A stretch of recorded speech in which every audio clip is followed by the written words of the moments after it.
High বন্ধুরা, শুভ সকাল। আমি রূপা, আর এই শনিবারের সকাল 6টার সময় তোমাদেরকে অনেক অনেক স্বাগত জানিয়ে আজকের ব্লগটা স্টার্ট করছি। আশা করছি তোমাদের অনেক ভালো লাগবে। তো সকলের কাছে অনুরোধ রইল, প্লিজ পুরো ভিডিওটি জুড়ে পাশে থেকো। তো যাই হোক, সকালবেলা উঠে অন্যদিন তো বিছনা গোছাই, আগে চা করাটা তোমাদের সাথে শেয়ার করছি। তারপর আমার এই ছোট্ট কিউট গাছটাকে একটুখানি পানি দিয়ে নিলাম, কারণ গরমের সময় না এদের প্রচুর পানির দরকার হয়। যখন তখন পানি ফুরিয়ে যাচ্ছে আর মাটিগুলো শুকিয়ে খড়খড় করছে। তো দুটো ঘরই তো আমি গুছিয়ে সুন্দর করে রেডি করে নিলাম, নিয়ে চলে আসলাম দোকানে। আর এখন কিন্তু বাজে দুপুর 11টা। দুপুর আর বলি কোথায়, সকালও বলা যায়, কিন্তু যা প্রচণ্ড রোদ্দুর, 11টার সময় মনে হচ্ছে যেন একেবারে দুপুর 2টোর মতন অবস্থা। তো যা হোক, ওরা ওইদিকে আইসক্রিম খাচ্ছিল, আমি একটুখানি ঘি দিয়ে পাঁচফোড়ন দিয়ে ঈশার জন্য সিমরানের জন্য একটু খিচুড়ি করে নেব। তো চাল, ডাল, আলু, সবজি, কুমড়ো সব কিছু তো আমি আগেই সিদ্ধ করে নিয়েছিলাম। তো সেগুলো একটুখানি এখন ভালো করে ফোড়ন দিয়ে নেড়েচেড়ে নুন, হলুদ, জিরের গুঁড়ো, গরম মশলার গুঁড়ো, যেগুলো নর্মাল মশলা আমরা ব্যবহার করে থাকি সেগুলোই অ্যাড করে নিচ্ছি খিচুড়ির মধ্যে। আর লাস্টে একটুখানি চিনি দেব। এতে করে না বাচ্চা কাচ্চা যদি নাও খেতে চায় খিচুড়ি, তবে অনেক ভালোভাবে খায়। তো এখানে তাল মিশ্রি ছিল না আমার হাতের কাছে, তা নয় কিন্তু আমি তাল মিশ্রিটা অ্যাড করতাম। যাই হোক, এখন খিচুড়িটা সুন্দর হয়ে গেছে। আর ঈশাকে দেওয়ার সঙ্গে সঙ্গে এত মজা করে খেয়েছিল বলবার কথা নয়। তো ও না খিচুড়ি এমনি অতটা বেশি ভালোবাসে না, কিন্তু রান্নাটা এত সুন্দর টেস্টি সুস্বাদু হয়েছিল, বিনা মশলা এরকম একটা রান্না। তো তোমরা বাচ্চাদের এরকমভাবে দিয়ে ট্রাই করতে পারো, তোমাদের বাচ্চারও আশা করছি অনেক ভালো লাগবে। তো এদিকে এই রান্নার এখানটায় কি বলবো, যে দোকানের রান্নার এখানে আমার নুনের কৌটোটায় লবণগুলো ফুরিয়ে গেছিলো। তো সুন্দর করে আমি কৌটোটায় ভরে নিলাম, নিয়ে কৌটোটা আবার জায়গায় রেখে দেব। তো এখানে তো এখন তেমন রান্না পড়ে না, তো মশলার কৌটোগুলো প্রায় খালি খালি হয়ে গেছে। তো এখন দেখো, একটা প্লেটের মধ্যে হাফ ডিম সিদ্ধ আর খিচুড়ি পুরো ঝোলঝোল থলথলে করে করেছি। তো অনেক বেশি মজার আর টেস্টি হয়েছিল, যার কারণে ঈশাকে দেওয়ার সঙ্গে সঙ্গে ও কিন্তু একেবারে খেয়ে প্লেটটা চেটেমুটে পরিষ্কার করে দিয়েছিল। আর এখন দেখো কতটা পরিমাণে বাইরে টনটনে রোদ্দুর, তার মধ্যেই কিন্তু আমি এখন ঈশাকে খাইয়ে নিচ্ছি। তো যাই হোক, দুপুরবেলা প্রচণ্ড গরমে অনেক কষ্ট হচ্ছিল। ঘরবাড়ি ছেড়ে তোমরা তো বুঝতেই পারছো যে এক জায়গা থেকে আরেক জায়গার অল্প একটুখানি জায়গার মধ্যে এখানে আমার সারাদিনই কাটিয়ে দিতে হয়।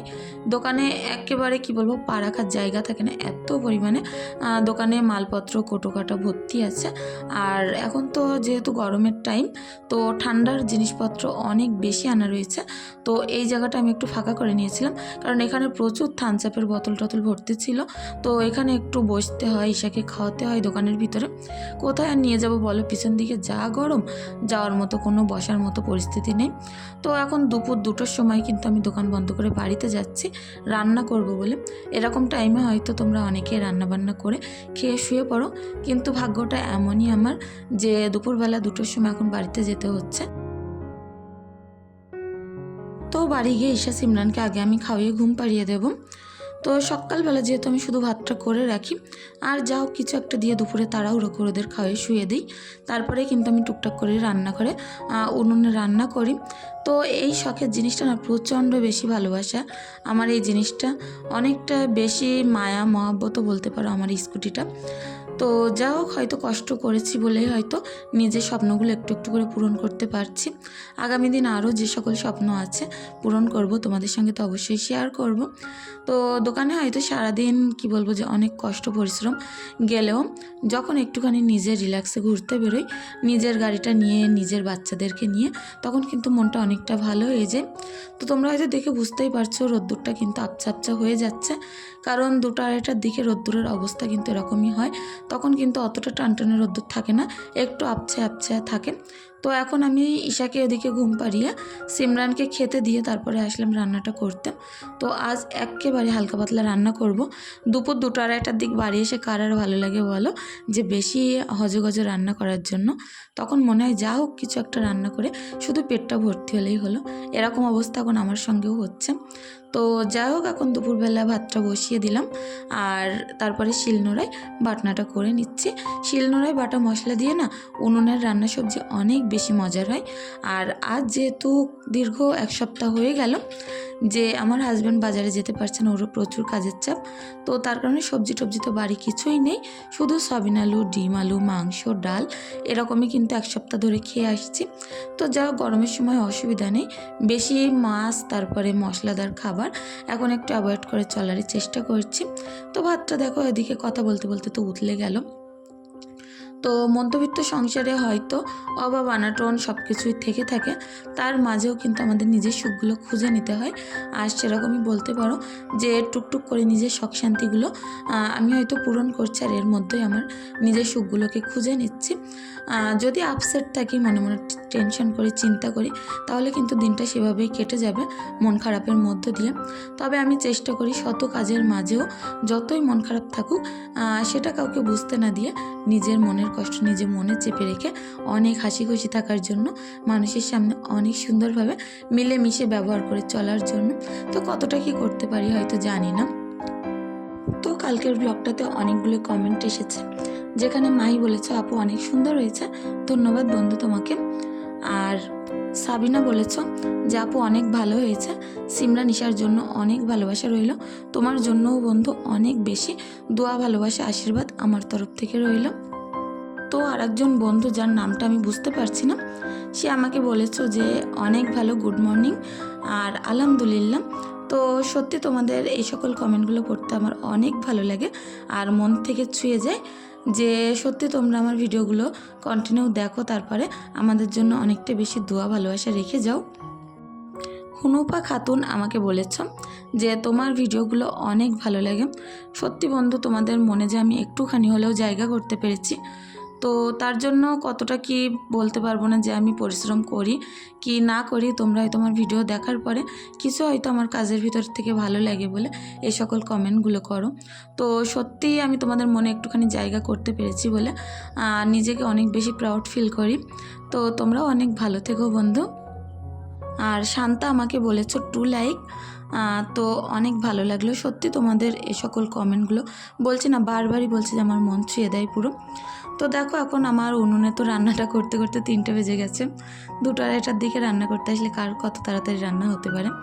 ভেবেছিলাম একটুখানি আমের আচার করব, কারণ আমগুলো শুকিয়েই আছে, এখনও পর্যন্ত সময় পাচ্ছি না তাতে হাত দেবো। আর এখন হাজব্যান্ড বাড়িতে চলে এসেছিলো, অনেক তাড়াহুড়ো করে স্নান করে কিছুটা জামা কাপড় ছিল সেগুলো কেচে দিয়েছিলাম, দিয়েই আগে ভাতটা বাড়তে চলে এসেছি। সয়াবিন আলুটা না এত বেশি মজার হয়েছিল, দেখতে যেমন লোভনীয় হয়েছিল, খেতে কিন্তু তার থেকে বেশি দুর্দান্ত হয়েছিল। আজ কি বলবো যে সয়াবিন আলুটা রান্না করে 1 গামলা তরকারি যেই শেষ হয়ে গেছে খাওয়া। তো যাই হোক, হাজব্যান্ডকে দিকে খেতে দিয়ে দিলাম, আমি এবার খাবো। আর ঈশা দিকে দই খাচ্ছিল আঙুল দিয়ে। তো সন্ধ্যাবেলা আসলাম এখন সিমরান ঈশাকে নিয়ে, কারণ সন্ধ্যাবেলা আমি তো ওকে পড়তে দিয়ে এসেছিলাম আর বাড়িতে আনলাম ঠিক 8টার দিকে। বাড়িতে এনে তারপরে যে জামাকাপড়গুলো দুপুরে কেচেছিলাম কিছুটা মেলতে বাকি ছিল, তো সেগুলো এখন আমি মেলে দেবো। আর ঈশান না প্রচণ্ড ঘুম পেয়েছে, তো আমার পেছন পেছন ঘুরে বেড়াচ্ছিল যে কখন মায়ের কাজ শেষ হবে, একটু কোলে নেবে। তো আমিও ভাবছিলাম কাজটা শেষ করেই আগে ঈশাকে কোলে নেব, কারণ ও ধরো বাচ্চা মানুষ, সারাদিন এত প্রচণ্ড কাজ করি যে ওকে কোলে নেওয়া সেরকমভাবে সময় পাই না। তো যা হোক, ও ঘুরঘুর করছিল, আমি জামা কাপড়গুলো একটুখানি মেলে দিয়েই ওকে কোলে নেব, কোলে নিয়েই বাদবাকি কাজগুলো করব। ভেবেছিলাম ওই ঘরটা গোছাবো, তোমাদের সঙ্গে শেয়ার করব, কিন্তু ঈশা এতটা পরিমাণে যে ঘুমানোর জন্য জ্বালাতন করছিল, খ্যান করছিল, তো ওকেও খাওয়ানো একটা, এই টাইমটা আমার বড় সময় দিতে হয়। তো যাই হোক, ওকে একটুখানি খাইয়ে নিয়েছিলাম, নিয়ে ওকে পাশে বসিয়ে দিয়ে এই কাজগুলো করে নেব। তো আগে চা করতে গেছিলাম, দেখলাম যে চিনি টিনি কোনো পাত্রে কিছু নেই, তো দোকান থেকে তো আসার সময় এই সকল জিনিসপত্রগুলো আমি এনে নিয়েছিলাম, তো সেগুলো এখন পাত্রে পাত্রে ঢেলে নেব। আর এই বেকারির বিস্কুটটা যে আমার এত বেশি পছন্দের, এটা কিন্তু মিষ্টি না, একটু নোনতা নোনতা, একটু হালকা হালকা মিষ্টি টাইপের, তবে খেতে প্রচুর বেশি ভালো লাগে। আর সবথেকে বেশি ভালো লাগে এর উপরে কালো জিরের যে ফ্লেভারটা আছে। তো এটা আমি সুন্দর করে এখন জারের মধ্যে ভরে নেব। তো চা নিয়ে এসেছিলাম, আর এদিকে চাটা করেই কিন্তু সিমরানকে পড়াতে বসাতে হবে। আর ওদের না সারাদিন এত বেশি খাবার লাগে সেটা বলে বোঝাতে পারবো না। তো দোকানে আমি যখনই বাড়ির বিস্কুট চা চিনি নিয়ে আসি, ওদের জন্য কিন্তু টুকিটাকি খাবারও আমি এনে রেখে দিই। কারণ পাশে ধরো আর দোকান নেই, আমার বাড়ির পাশে অনেক দূরে এখান থেকে দোকান। তো ঘরের ভিতরে খাবার থাকলে আর টেনশনটা থাকে না। বাচ্চা কাচ্চা কখন ঘ্যান ঘ্যান করবে, কান্নাকাটি জ্বালাতন করবে, সেটা তো আমরা কেউই জানি না। তো এই সকল খাবারগুলো ওদের জন্য এনেছিলাম। শুধু সুগার ফ্রি বিস্কুটটা আমার জন্য নিয়ে এসেছিলাম, কারণ ওই বিস্কুটটা ক্রেকারটা আমার অনেক বেশি মজার লাগে। তো দেখো এখন সমস্ত জিনিসপত্রগুলো তো বাইরে বের করে নিয়েছিলাম। তো সেগুলো আমি এখন কোটোর ভিতরে একটা একটা করে ভরে নিয়ে রেখে দেবো। এগুলো তো এক্ষুনি লাগবে না, যদি এক্ষুনি লাগতো তাহলে ঢেলে রাখতাম কোটোয়। তো আমি রান্নাঘরে এসে সমস্ত কোটাকাটাগুলো আবারও জায়গায় রেখে দিলাম। দিয়ে এখন ঈশাকে কোলে নিয়েই আমি চাটা করব, কারণ ওর পেয়ে গেছে প্রচণ্ড খিদে এবং ঘুম। তো টুকিটাকি খাবার তো খাওয়াইছিলাম, আর বাচ্চাদের তো কী বলবো যে নেশার জিনিস এটা দুধ তো ওকে খাওয়াতেই হবে। 1 ফিটার দুধ খাওয়ালে কিন্তু এক্ষুনি ঘুমিয়ে পড়বে। তো আমি ভাবছিলাম যে চাটা খেয়ে নিই, তারপরে ওকে ফিটারটা ভর্তি করে দেবো, খেতে খেতে ঘুমিয়ে পড়বে। তো বন্ধুরা এখনও পর্যন্ত যে যে আমার সাথে আছো, আমার ভিডিওটি কন্টিনিউ দেখছো, তোমাদের কাছে একটি অনুরোধ রইল, যদি আমার ভিডিওটি দেখে তোমাদের কিছু ভালো লেগে থাকে প্লিজ চ্যানেলটি সাবস্ক্রাইব করে দিও। আর যদি বেশি কিছু ভালো লেগে থাকে অবশ্যই একটি লাইক একটি কমেন্ট করে দিয়ে যেও। আর যারা আমার চ্যানেলে নতুন আছো তাদেরকে তো সাবস্ক্রাইব করতে বললাম, আর যারা আমার পুরনো বন্ধু আছো তাদেরকে তো অসংখ্য ধন্যবাদ যে আগে থাকতে আমার চ্যানেলটি তোমরা সাবস্ক্রাইব করে রেখেছো। আর এত সুন্দর সুন্দর কমেন্ট করার জন্য অসংখ্য অসংখ্য ধন্যবাদ। চায়ের এখন কালারটা দেখো কত সুন্দর কালার হয়েছে। তো যাই হোক, এরকম সুন্দর দেখতে চা কিন্তু খেতেও ভালো লাগে। আর এখন ঈশাকে একটু মাথায় হাত বুলিয়ে দিচ্ছি, ঘুমিয়ে পড়েছে। তো আজ এখান থেকেই বিদায় নিচ্ছি, আজকের ব্লগটা এখানেই শেষ করছি। পরবর্তী দিন চেষ্টা করব আরও নতুন সুন্দর একটা ব্লগের সঙ্গে তোমাদের সামনে হাজির হতে। সকলে অনেক বেশি ভালো থেকো, সুস্থ থেকো, আমাদের জন্য একটু দোয়া ভালোবাসা আশীর্বাদ রেখে যেও। ধন্যবাদ।